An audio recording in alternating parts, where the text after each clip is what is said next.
Então, o que vocês acham aí que é a constelação? Será que tem alguma coisa a ver com os astros?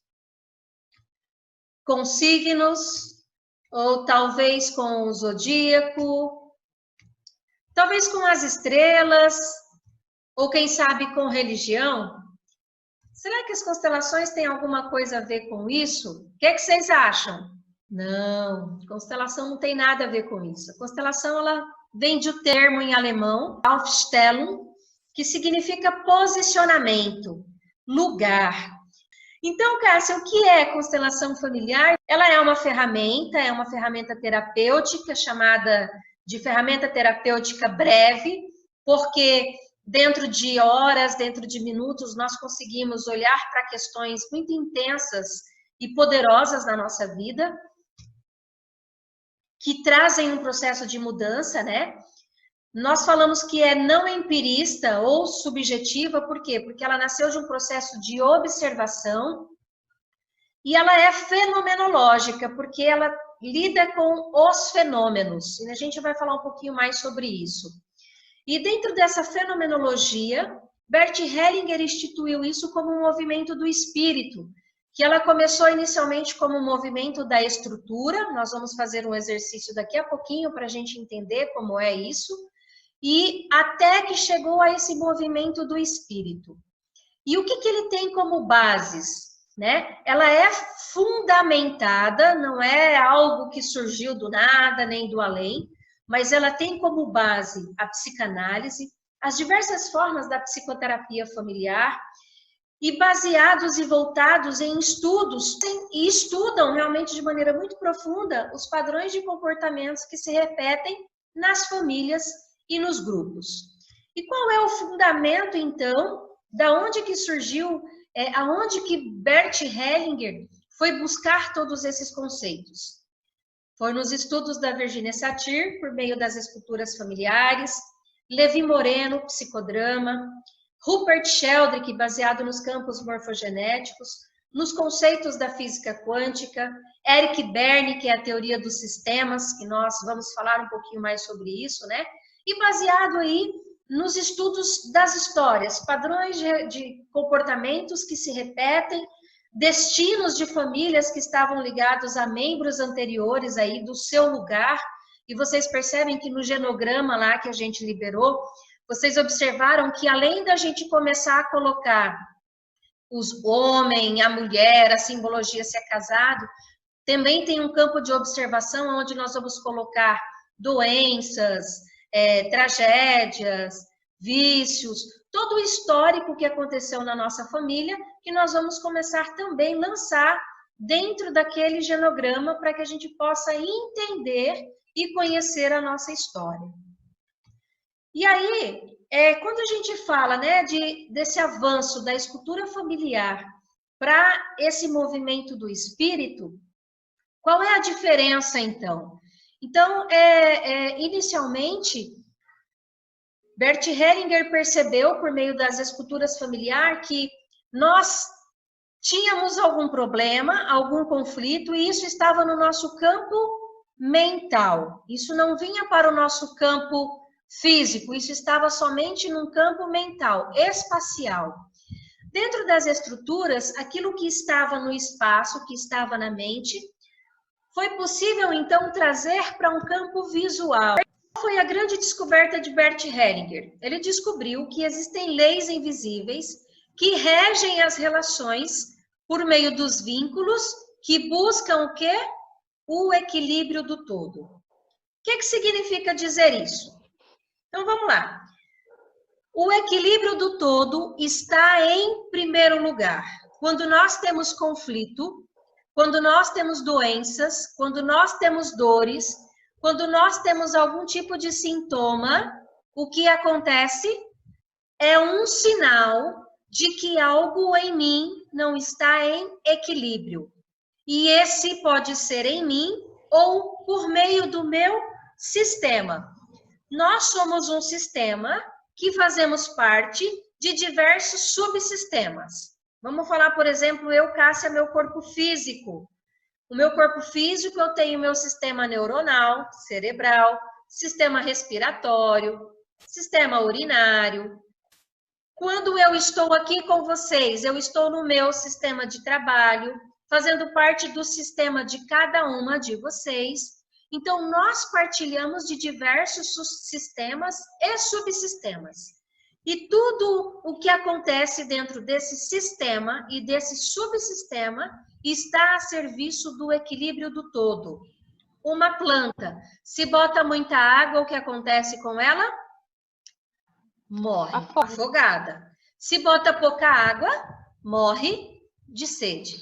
Então, nós temos que colocar água o suficiente, nem de mais nem de menos, no equilíbrio. Uma grande descoberta é que toda exclusão gera uma compensação. Tudo aquilo que eu quero excluir, isso vai requerer do sistema uma compensação. Toda exclusão, ela vai gerar dentro do sistema uma compensação. E por que na família, né? A gente fala da constelação familiar. Por que ela começa na família? Porque a família, ela é a matriz básica desse campo de informações. E é por meio da família, vocês viram lá no genograma, que nós temos a força do masculino e a força do feminino.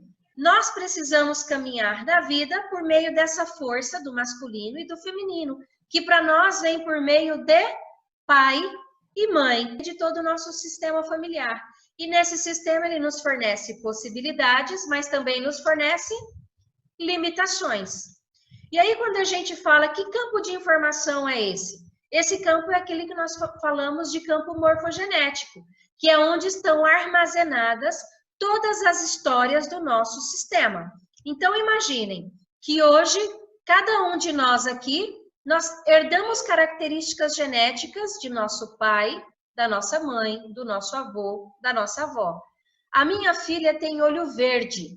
Na minha família, eu tenho muitas pessoas que têm olho azul por parte da minha mãe. Da parte do meu pai, ninguém, é tudo olho preto, olho castanho, ninguém tem olho verde. Na família do pai dela, apenas o pai dela tem olho verde, que é moreno. E esse olho verde veio do avô paterno dele. E a minha filha, por um cromossomo muito forte do pai dela, herdou os olhos lindos, olhos verdes do pai. Então, ela é morena de olhos verdes.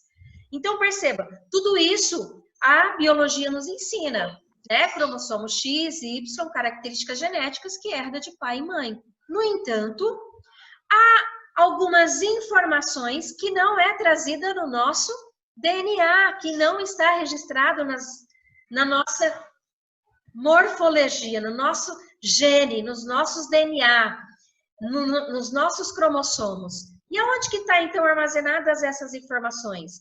Naquilo que nós chamamos de campo morfogenético. Por exemplo, nós percebemos aí alguns padrões de comportamentos que se repetem no nosso sistema familiar. Vícios, né, como cigarro, bebida, doenças como depressão. A tendência de uma mãe gerar um filho com depressão é muito grande, muito maior do que aquela mãe que não tem histórico de depressão na família. Mas isso aonde que está armazenado? Algumas dessas informações, elas vêm na herança genética, mas e os vícios? E o cigarro? E a bebida? E os comportamentos? Né? Aquele filho, aquele netinho que a mãe fala, nossa, mas você é igualzinho ao seu avô. Impressionante, sem nem ter conhecido. Né? Então, aonde essas informações são armazenadas? Naquilo que nós chamamos de campo morfogenético. E como é que funciona esse campo morfogenético? Como é que nós acessamos tudo isso? Nós chamamos que é essa grande nuvem de informações, né? Esse iCloud. Hoje a gente com o celular manda informações de maneira digital. A gente não vê esses documentos, nós não vimos as fotos, mas elas chegam. Nós conseguimos ver o vírus, o coronavírus, mas nós sabemos que ele existe. Sim ou não? Então, vamos fazer um teste, vamos ficar em pé. movimento que nós chamamos do pêndulo, que é esse movimento do espírito, esse movimento que está nessa grande nuvem, que nos ajuda a tomar muitas vezes algumas decisões. Então, eu vou pedir para você ficar em pé, é o exercício do pêndulo. Então, você vai se colocar aí em pé e você vai fazer um movimento e vai dar um comando para o seu corpo. Você vai dizer, corpo, sim para a frente, e vai mostrar para ele aonde é a frente. Corpo, não para trás. E vai mostrar para ele aonde é atrás. Vai fazer leves movimentos, ok? Então, façam primeiro esse exercício, dando esse comando para o corpo, ok? Agora você vai fazer uma pergunta para o seu corpo. Você vai dizer o seu nome. Corpo, meu nome é Cássia. E o seu nome é o seu nome. Qual é o movimento que ele tende a fazer? Deve fazer ir para frente. O movimento que o corpo faz, ok? Agora você fala qualquer outro nome. Corpo, meu nome é Joana. O que significa isso? Movimento do espírito. Quando vocês estiverem em dúvida entre duas questões, cuja resposta é sim ou não, esse é um grande e belo exercício para que você possa acessar o movimento do espírito, que é o movimento da essência, o movimento da alma, que vai te ajudar a decidir qual é a melhor resposta para você. Então, você vai fazer essa pergunta para o seu corpo. Isso é bom para mim? E observe. Lembre-se sempre, né, de dar esse comando para o seu corpo, sim para frente, não para trás. Valide se você alinhou o seu corpo, faça o teste, fale o seu nome, depois fale outro nome. Por que que isso é importante? Porque às vezes nós estamos desalinhados energeticamente com os nossos polos negativo e positivo, certo? E isso nos ajuda com esse comando fazer um alinhamento dessas energias. Simplesmente assim. E só por isso não tem nada de místico. Isto é o movimento que Bert Hellinger chama de movimento do espírito. Gostaram aí desse exercício? Essa pergunta é para vocês, né? Não queiram responder, porque a gente tem mania de querer resolver o problema dos outros, né? Então, essa resolução é para você. O outro pode fazer por meio dele, do corpo dele. Tá bom? Ferramenta aí para vocês de brinde, tá?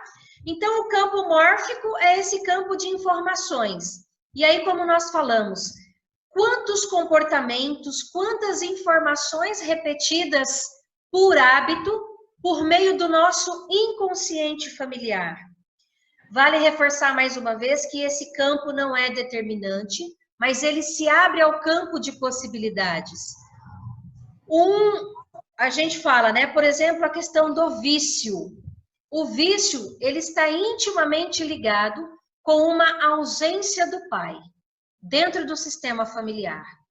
A depressão, ela vem de uma das exclusões de pai ou mãe. Vocês que já receberam o genograma, vocês viram lá o que nós recebemos do masculino, o que nós recebemos do feminino, e nós precisamos, para estar completos na vida, dessa força que vem do pai e essa força que vem da mãe. A depressão, ela tem uma tendência muito grande a vir, né? Falávamos live que nós fizemos, que eu fiz aí com a juíza Tatiane, com a Lidinalva, que é promotora de justiça, da Maria da Penha, né, da mulher, da violência doméstica. Tivemos com a Rosana, mulheres aí belíssimas do nosso estado, falando um pouco sobre esses padrões de comportamento, né, falando da violência da mulher. E aí a gente dizia que uma parte desta violência, uma parte de todos esses conflitos que nós temos na vida, ele vem de filhos órfãos de pais vivos, né? Por quê? Porque muitas vezes nós estamos excluindo aí ou nosso pai ou nossa mãe do nosso sistema. Então, ele não é determinante. Então, por exemplo, eu tenho aqui a mãe e a filha, né? Vamos falar aqui de mãe e filha. Imagine que esta filha, ela está olhando para a mãe. E aí o que acontece? Vamos imaginar que essa mãe aqui também está olhando para trás. Ó, imaginem, estão vendo? Conseguem ver? Aqui está o rostinho dela, certo? Conseguem ver? Essa mãe olha para trás. Aí essa filha chega aqui com essa mãe. A mãe vem constelar e diz: olha, eu e a minha filha temos um conflito. E eu quero olhar para esse conflito. O que acontece com essa mãe e com esta filha? Esta mãe não consegue, não está olhando para essa filha. Ela olha para outra direção. E essa filha está buscando o que dessa mãe? O olhar. Quando a gente olha para esse campo sistêmico, provavelmente essa mãe está olhando para onde? Para a sua mãe. E quando essa filha vir a ter uma filha ou um filho, qual é a possibilidade e a probabilidade de conflito entre esta filha e o seu filho? Grande. Percebem por quê? Porque esse padrão de repetição de comportamento dentro desse sistema, não há uma disponibilidade dessa mãe, não há uma disponibilidade desse filho. Por sua vez, também não vai ter uma possibilidade de disponibilidade. Então, percebam que quando a gente olha para esse campo sistêmico, existem padrões de comportamentos que se repetem por meio do quê? Por meio do sistema. E o que é esse sistema? Esse sistema ele é um conjunto de elementos que estão intimamente conectados entre si em uma constante relação de mudança. O que significa dizer isso, Cássia? Significa dizer que se esta mãe, quando ela consegue se liberar e se disponibilizar deste amor interrompido com essa mãe, então ela consegue olhar para sua filha. Quando um desses conseguem mudar esse padrão de comportamento, o que acontece aqui? Eu tomo você, mãe, e assim eu também posso me liberar, me disponibilizar. Enquanto não há uma disponibilidade, nós vamos falar sobre isso quando a gente for falar das relações e relações de casal. Muitos casais aqui não estão completos na vida por conta das suas 6 necessidades e estão buscando no outro aquilo que eles não receberam dos seus pais. E aí, eu estou no lugar, ao invés de estar no lugar de esposa, eu estou no lugar da filha buscando a mãe, buscando o pai. Compreendem? Quando a gente fala das relações de casal, ok? Quando um muda, então nós também, por essa mudança, uma esfera muda, a outra também muda. Então a gente fala, nós trabalhamos muito aqui com esses padrões de repetição de comportamento. Quando eu venho olhar para um problema que eu tenho na esfera da minha vida pessoal, quando eu mudo esse conflito da minha vida pessoal, automaticamente ele muda também na esfera das relações e ele também muda na esfera do trabalho. Conseguem compreender? Entenderam até aqui? Quando eu resolvo uma questão que é da minha vida pessoal, automaticamente ela também se resolve na minha vida das relações e também na vida de trabalho. Por exemplo, segunda-feira, mulheres, o que a gente começa toda segunda-feira? Dieta, né? Começamos toda segunda-feira a nossa dieta. Começamos a dieta e aí nós começamos a mudar o nosso hábito alimentar. Mudamos o hábito alimentar, como é que fica o nosso corpo? Mais disposto, com mais energia. E aí, quando o meu corpo ganha mais energia, o que ele quer buscar? Atividade física. Quando eu começo a ganhar mais atividade física, eu quero me relacionar com pessoas mais felizes, mais dispostas. Percebe? Isto é uma constante relação de mudança. Então, isso é o sistema. Isso é o que acontece por meio das relações. Porque o equilíbrio do todo está em primeiro lugar. E ele está e tem como objetivo a manutenção da preservação do sistema, ok? Estar na vida é fazer parte desse grande sistema. Agora, a vida, ela está baseada em vínculos de amor. Amor que cura e amor que adoece. Quantas das nossas famílias falamos, naquele primeiro momento, sobre abortos, sobre pais que tiveram filhos que abortaram e isso se transformou num segredo de família. Quantos segredos de família existem que nós não sabemos? Quantas regras existem no nosso sistema familiar?